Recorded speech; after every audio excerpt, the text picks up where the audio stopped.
दोस्तों good morning. हम आज तक आपको ऑफलाइन पढ़ाते आए हुए हैं। अब हम ऑनलाइन आपकी शुरुआत कर रहे हैं, जिसमें हम सबसे पहला चैप्टर औसत लेके आए हैं आपसे। औसत चैप्टर इसलिए उठाया गया है पहले वीडियो में, जिसके पार्ट 1 में एवरेज के पार्ट 1 में हम आपसे बात करेंगे। इसलिए हमने औसत उठाया है क्योंकि जिससे हमारे जो औसत बच्चे हैं, जो एवरेज बच्चे हैं, वो भी मैथ सीख सकें, यहाँ से शुरुआत कर सकें, उनका कुछ इंटरेस्ट बढ़े, और इसके बारे में हम बात करेंगे। तो औसत क्या होता है, सबसे पहले हम इसकी डेफिनेशन के बारे में बात करेंगे।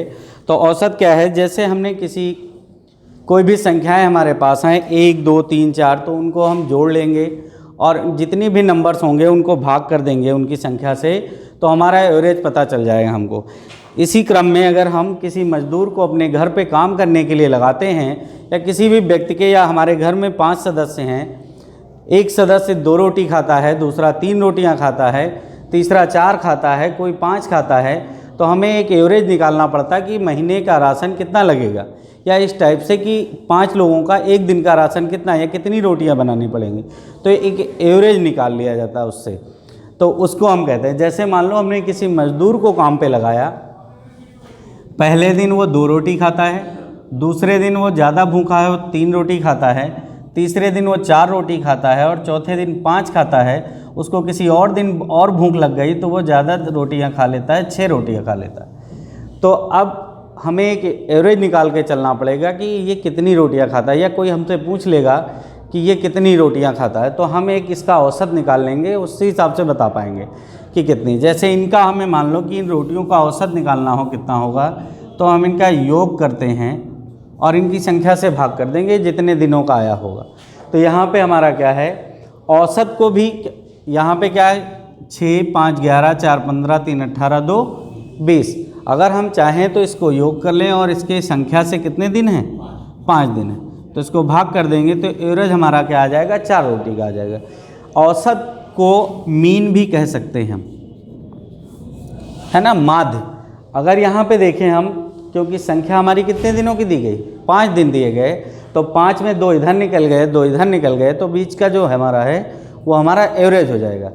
जिस प्रकार से जैसे हम कोई बाइक लेके चलते हैं, तो हम वहाँ पे 1-1 किलोमीटर पे कितना पेट्रोल खर्च हो रहा है उसका पता तो नहीं लगाते, लेकिन अगर हमसे बात की जाए गाड़ियों में, तो हमेशा हम बात करते हैं कि हमारी जो मोटरसाइकिल है या जो हमारी बाइक है वो 40 का एवरेज दे रही या 50 का एवरेज देती, कोई कहता हमारा 70 का एवरेज दे रही। तो उसमें क्या होता है कि हम 1 किलोमीटरों में धीरे धीरे देखते हैं और ये पता लगा लेते हैं कि 60 किलोमीटर 70 किलोमीटर गए तो हमारा कितना पेट्रोल खर्च होता है। तो उस हिसाब से हम उसको बांट लेते हैं और बता देते हैं कि हमारा औसत ये है। या किसी बल्लेबाज का है, तो बल्लेबाज द्वारा जैसे कोई रन बनाए गए, तो उसकी कितनी पारियां हैं, अलग अलग पारियों में वो अलग अलग रन बनाता है। किसी पारी में 80 रन बनाएगा, किसी पारी में वो 0 पे आउट हो जाएगा, किसी पारी में वो 50 रन बनाएगा, किसी पारी में वो 30 रन बनाता है। तो हम क्या करते हैं, उसके द्वारा बनाए गए जितने भी रन हैं उनको जोड़ लेते हैं, और उनके पारियों की संख्या से उसको जब हम डिवाइड कर देते हैं, तो हमारा क्या है, औसत पता चल जाता है कि उस बल्लेबाज द्वारा कितने रन बनाए गए हैं, औसतन कितने रन बनाए गए इस पूरे मैच में, या इस पूरे टेस्ट मैच में, या पारियों में कितने रन बनाए गए। इसी क्रम में हम नंबरों के बारे में, औसत के बारे में बात करेंगे। तो अब हम पहले शुरुआत करेंगे आपके नंबर संख्या की। अगर हम क्रमागत संख्याओं की बात करेंगे, क्रमागत संख्या, तो क्रमागत संख्याएं क्या होती हैं, जैसे 1 2 3 4 5, ये जैसे क्रम से ही कोई संख्याएं हैं। हम बात कर रहे हैं क्रमागत संख्या की। क्रमागत संख्या में क्या है कि जैसे कोई भी संख्या हमारा है 1 2 3 4 5 6, इस टाइप से अगर कोई संख्या है, या 7 8, यहाँ तक हम पहुँच गए। यहाँ पे कोई भी संख्याएं और इनका हमें औसत निकालने को कहा जाए, तो यहाँ पे देखेंगे हम कितनी संख्याएं इधर लिखी हुई हैं, 4, और इधर भी 4 संख्याएं लिखी हैं। अगर विषम होता है तो हम क्या है, बीच वाला ही आंसर दे देते हैं। अगर हमारी 9 संख्याएं यहाँ लिख जाएं, यहाँ 9 भी लिखा होता तो 4 इधर की हटा देते, 4 इधर की हटा देते, तो बचता क्या, 5, जो हमारा क्या कहलाता, औसत कहलाता, या बीच की संख्या माध्य कहलाती है हमारा। ठीक। तो इस टाइप से हम निकालते हैं। लेकिन सपोज करो कि अब हमें तो यहाँ से 1 से 9 तक कहा गया, तो हमने इनका आसानी से निकाल लिया। ऐसे भी जोड़ के भी निकाल सकते थे, और या फिर हम इनका 4 उधर के हटा दिया, 4 इधर के हटा दिया, तो बीच की भी संख्या हमारा औसत हो गया। क्या कि औसत हम क्रमागत संख्याओं का कैसे निकालें, है ना। क्रमागत संख्याओं के लिए भैया हमने बात की कि अगर हमारी 1 से n तक की संख्याएं हों, प्राकृत संख्याएं हों, और इनका औसत निकालना है 1 से n तक। आप सब जानते हो कि ये 1 से n कहाँ पे पाया जाएगा, ये इंटीजर नंबर है, वास्तविक संख्याएं होती हैं, और इनका हमें औसत निकालना है, या पूर्णांक नंबर हैं जो भी हैं। 1 से n तक हमारा अगर औसत निकालना है तो हमारा फार्मूला क्या बनता है, n+1/2। ये योग बराबर होता है, सॉरी औसत बराबर, औसत का फार्मूला ये है हमारा। अब अगर हम इस पे कोई क्वेश्चन देखना चाहें कि जैसे पहला क्वेश्चन हमारा क्या कहेगा, हमसे एग्जाम में कहा गया है कि 1 से 100 तक सभी प्रकृत संख्याओं का औसत क्या है या क्या होगा। ऐसा कोई क्वेश्चन हमसे पूछा जाता है अगर, तो आप 1 से 100 तक सभी संख्याएं तो नहीं लिख सकते हो। जब संख्याएं नहीं लिखी जा सकती हैं 1 से 100 तक, तो हम इस फार्मूले का यूज करेंगे।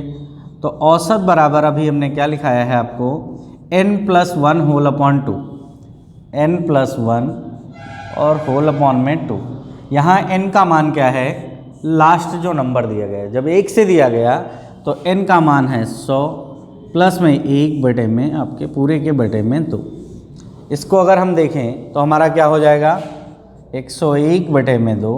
अब अगर हम भाग करें तो हमारा आंसर कितना आएगा, 50.5। कुछ बच्चे इसमें क्या गलती कर जाते हैं, इसका आंसर देने लगते हैं तो जल्दबाजी में 5.5 लिख देते हैं, जबकि उनको ये जानकारी है कि 100 रुपये के आधे रुपये कितने होते हैं, 50, और 1 रुपये का आधा होता है 50 पैसे। तो 101 का कितना हो जाएगा, 50 रुपये 50 पैसे। तो उस हिसाब से यहाँ पे 5.5 आंसर देना बिल्कुल गलत है। इसी क्रम में अगर अगला कोई क्वेश्चन हमसे पूछ लिया जाए कि 1 से 2,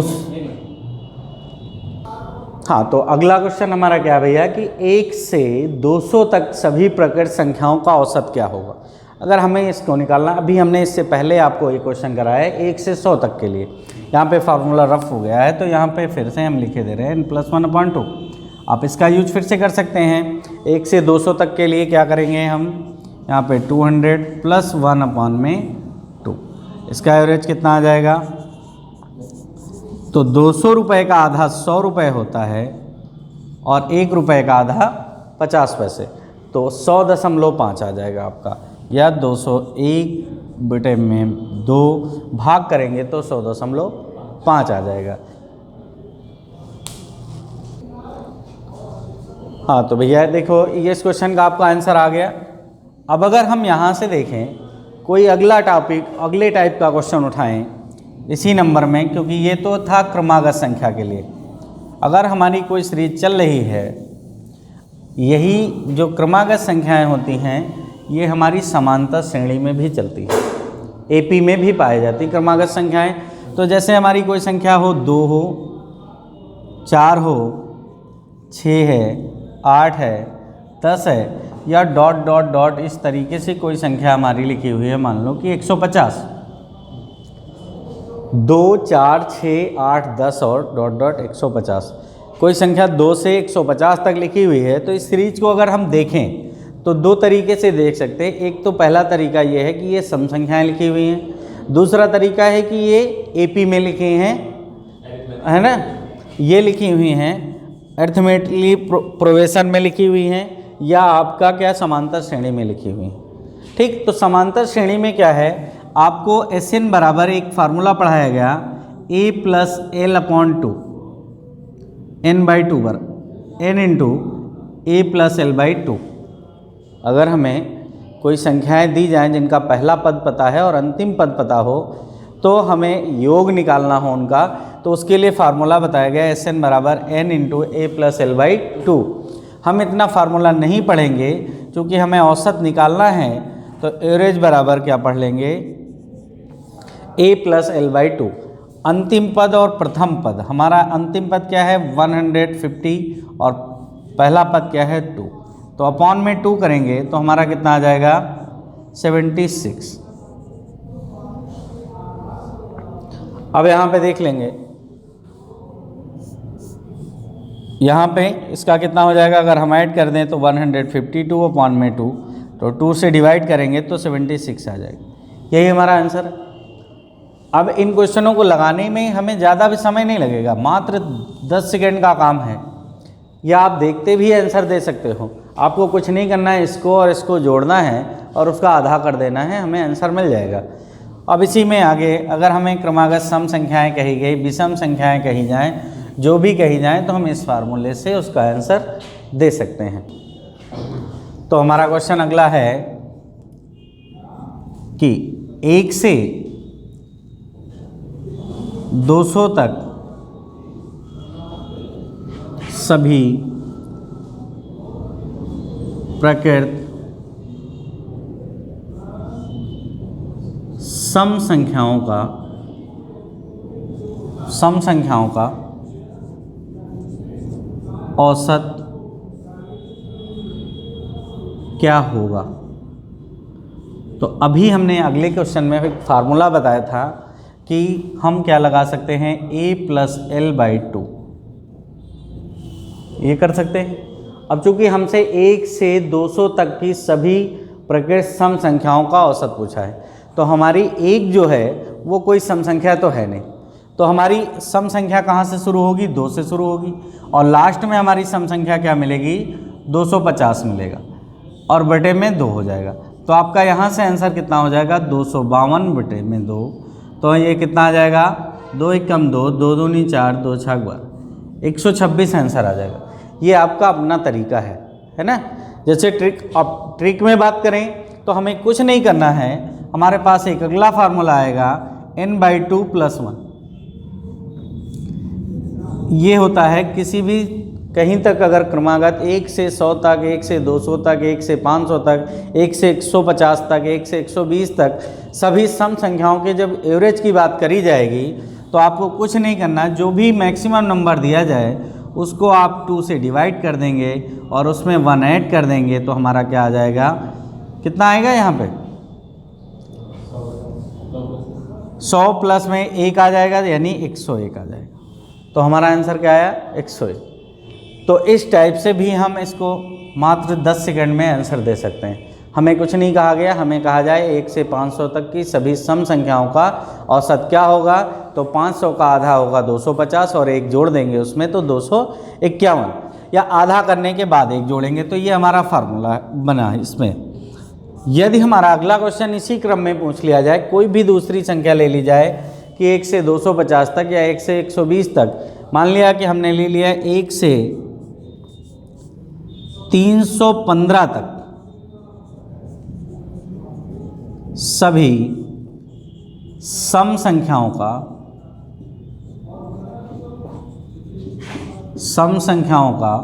औसत क्या होगा,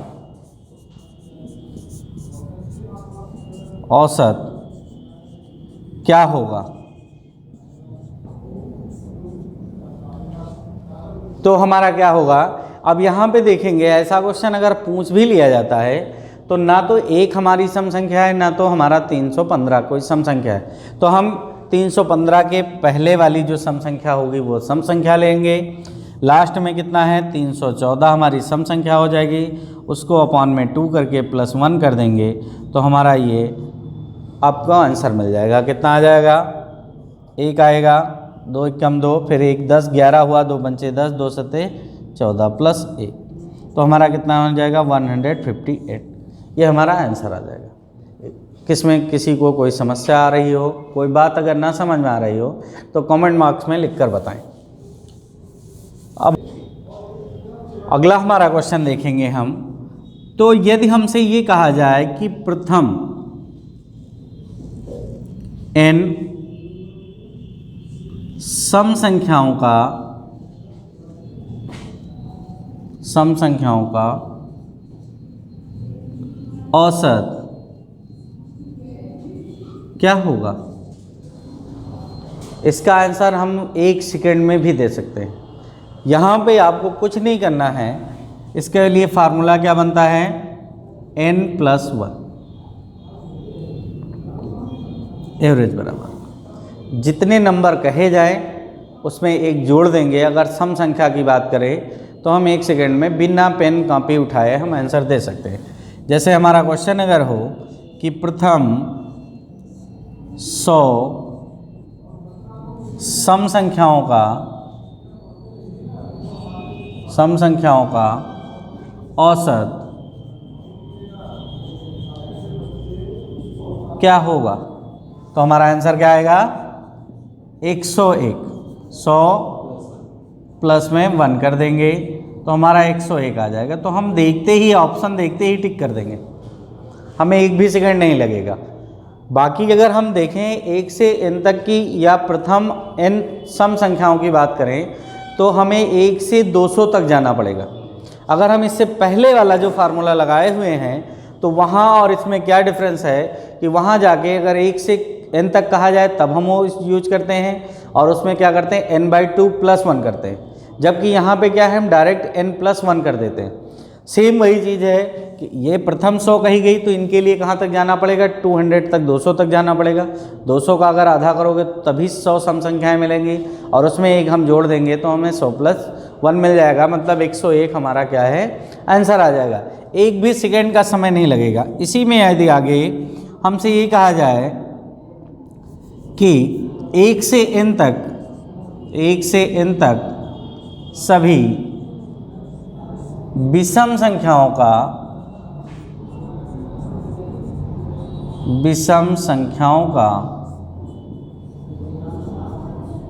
औसत क्या होगा,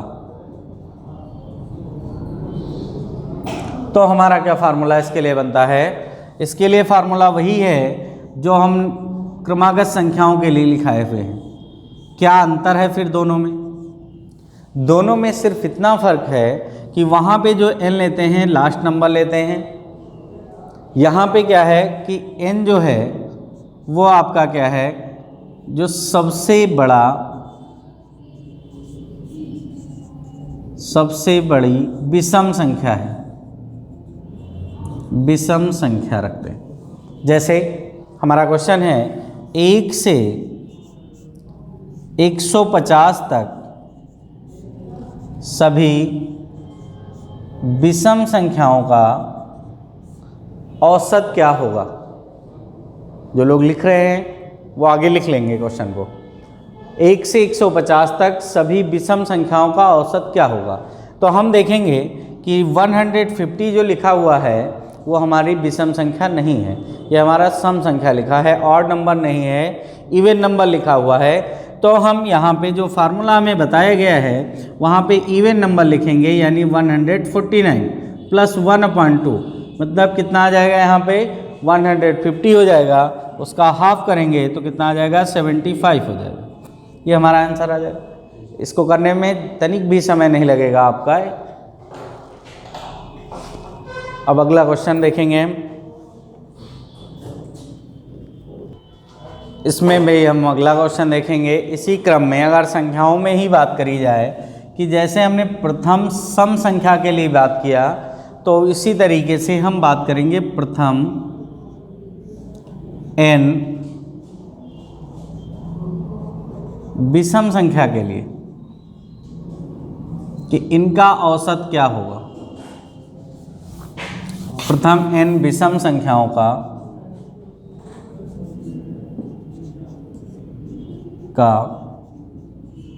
औसत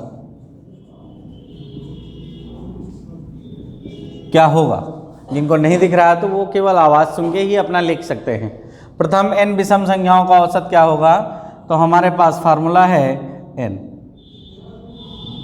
जो एवरेज बराबर है वो क्या है n। जैसे सपोज करो आपसे पूछ लिया गया कि प्रथम 100 विषम संख्याओं का औसत क्या होगा, या प्रथम 100 सम संख्याओं का औसत क्या होगा, तो सम वाले में क्या कर देते n+1 कर देते, जबकि विषम वाले में क्या कर देंगे हम, जितने नंबर कहे जाएंगे उतनी ही उनकी संख्या हो जाएगी, औसत उतना ही हो जाएगा जितनी उनकी संख्या होगी। जैसे हमसे कहा गया कि प्रथम 50 विषम संख्याओं का औसत क्या होगा, तो क्या आएगा 50 आएगा। प्रथम 100 विषम संख्याओं का औसत तो क्या आ जाएगा 100 आ जाएगा। अगर हमसे ये कहा जाए कि प्रथम 51 विषम संख्याओं का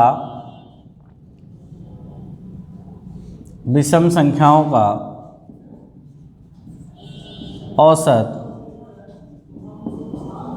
क्या होगा, तो हमारा आंसर आ जाएगा 51। तो इसको देखते ही आंसर दे दोगे आप लोग, इसमें कोई भी दिक्कत नहीं आएगी आपको। अब हम आगे अगले वीडियो में बात करेंगे, अगले क्लास में बात करेंगे।